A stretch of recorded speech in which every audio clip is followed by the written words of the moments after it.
Hey guys, welcome back to the channel. Just some real quick thoughts on season 3, episode 3 of The Sex Lives of College Girls. I don't know what's going on with this season. I am so kind of disappointed with this season so far. Now, admittedly, I do think this episode feels like it's kind of getting back on track and kind of moving in the right direction. So far, episode 1 just felt really awkward and clunky, and I felt had a lot of interesting concepts that could have carried a whole season, and I was really enjoying that episode until the end of episode 1, where they cut off the kind of love affair thing with Kanan and Kimberly. They shot that in the foot, and they also cut out that really interesting seeming sorority plot that I feel like could have been a really fascinating season-long arc, whether Whitney rose to power in the sorority and realized it wasn't the same as her true friendship group, or if we just kind of like sat in the toxicity of that sorority and watched kind of, Whitney trying to figure out how to navigate them. But they cut both of those down in episode 1, which I was really disappointed in. Episode 2, I just could not stand how they got rid of Leighton. And again, I know that the actress of Leighton, Renee Rapp, was leaving the show. Like, what are they meant to do? But a personal pet peeve of mine is shows that remind you they're a show, whether it be in between seasons, characters that were important just leave the show and no one addresses it. And I can't stand when a major part, like if someone's going to leave the show, right? If Leighton, 25% of this friendship group, is going to leave and they're going to cry over it and try and sell us on these emotions that felt really rushed and unearned, I at least want to hear the characters mention her occasionally. And it feels like the way episode 3 was written is she's basically gone to her home planet, right? Like that gag in The Simpsons, and we're just never going to hear about her again. I have to go now. My planet needs me. And I find that annoying. It almost makes me wonder when shows do this, like, is it a rights thing? Like, you're not allowed to refer to Leighton as an intellectual property thing or something? Like, I just don't understand. Like, I like even just a couple lines of like, oh, I'm missing Leighton already, or this new girl we're getting has nothing on Leighton. Like, give us something. But in saying that, we have an introduction of a new girl, and she's kind of the archetype of, the girlfriend that is with a high school sweetheart and thinks her like love life is untouchable and doesn't need advice from anyone because she's got her boyfriend, right? That's kind of her introduction. I actually really liked her. Also, was she reminding you of the lead singer of that band no one likes? What's their name? I'm blanking on it. You'll know it. But the one that kind of went viral for making advertisement music.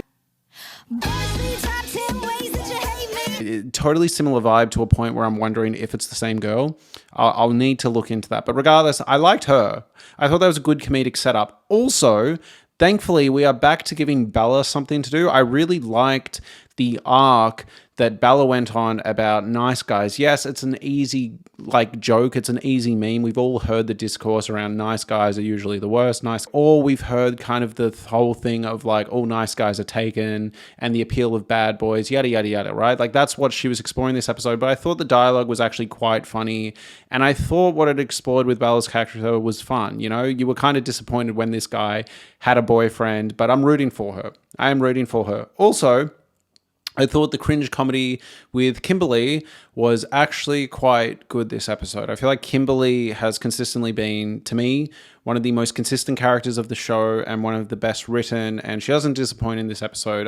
Yes, it was embarrassing to watch her kind of like overstep and make assumptions regarding what her sex life is going to look like with this bisexual guy, right? I thought some of the dialogue was maybe a bit hand-holdy and a bit overdone, but I understood how she got to the conclusion that she got to.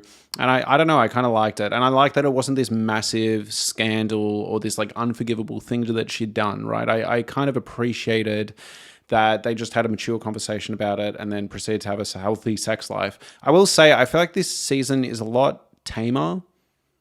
Yeah, like I feel like for a show that has sex in the title and wanted to be like a kind of slightly younger version of Sex and the City, it feels rather tame. I'm not trying to come off as a perv here, but that's just what I've noticed. And I feel like a lot of shows are doing this thing of like having the first couple seasons be really kind of full on sexually just to pull back once they've kind of got the audience, which I've always found strange. And it's like, what type of new audience are you trying to gain if the first 2 seasons are still there and required viewing for the 3rd season? I will say my big problems come with Whitney. All right. Whitney is probably my favorite character, I would say, out of the 4 girls. She's the one I'd most want to be friends with. You know what I mean? However, even though I think she's consistently well written, I feel like the way the world interacts with her, not the way she interacts with the world, the way the show seems to want to communicate messages to us regarding Whitney's like whoopsies, I never agree with.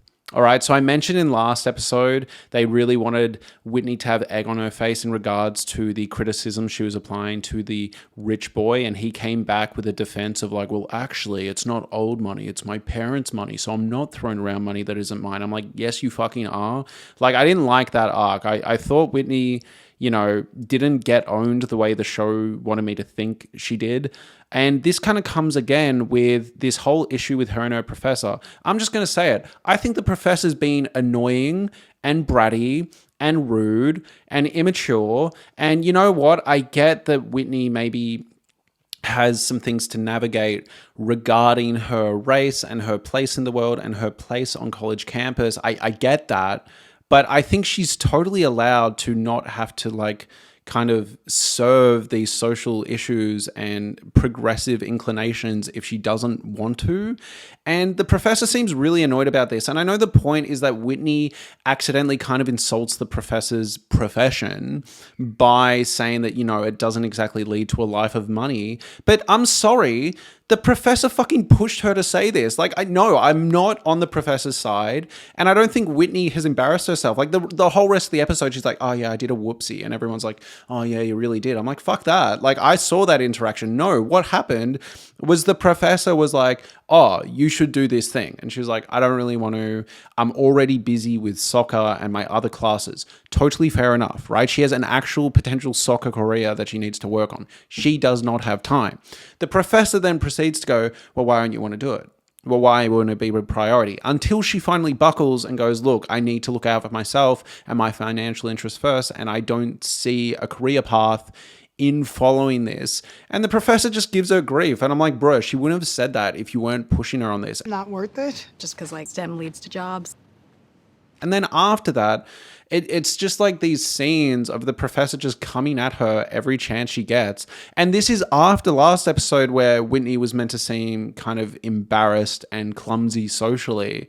And I know that the show is going for this thing of like Whitney needs to kind of lean into her racial identity, I guess. It seems like both the scene where she got owned by that love interest last episode and the scene where she's getting owned by the professor this episode both seem to have the common theme of like she is miscalculating kind of like the ways to navigate these like kind of racial conversations or like her kind of like interest in having these racial conversations, right? But it's like, bro, she's allowed to be her own person. It literally feels like the world around her is trying to define her by her race, and I just find it a bit strange. Yes, maybe she could be a bit more involved, but I think it's really harsh for such a young person who already has a bunch of stuff going on to be constantly kind of like gaslit and punished by the show.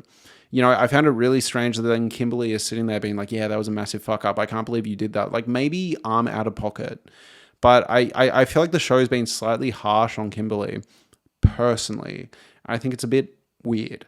That's kind of the thing of episode 3 that I was kind of struggling with, because just every scene I've had with Whitney, I've understood where she's coming from. I don't think she's committed these massive social faux pas, and the show seems to think she's really fucking up.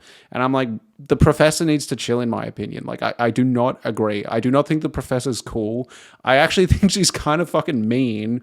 And then to be so mean to Whitney, like intentionally so, and then kind of like, you know, get along with other college students in front of her. I'm like, bruh, I don't think the show wants her to be framed as a villain. I think they want Whitney to seemingly be like Kimberly, like a bit of an embarrassing character. But every single every single scene we've had with Whitney, I'm like, you know, I don't know. I don't know if that's just me. Maybe I'm a bit out of pocket, but thank you so much for watching. Please let me know if you want me to keep doing videos on this show, because I feel like no one's talking about it. And also no one's watching my videos. So if this one doesn't do too well, I might have to stop. But thank you so much for watching and have a lovely day. Please consider subscribing and liking for more. Thank you so much.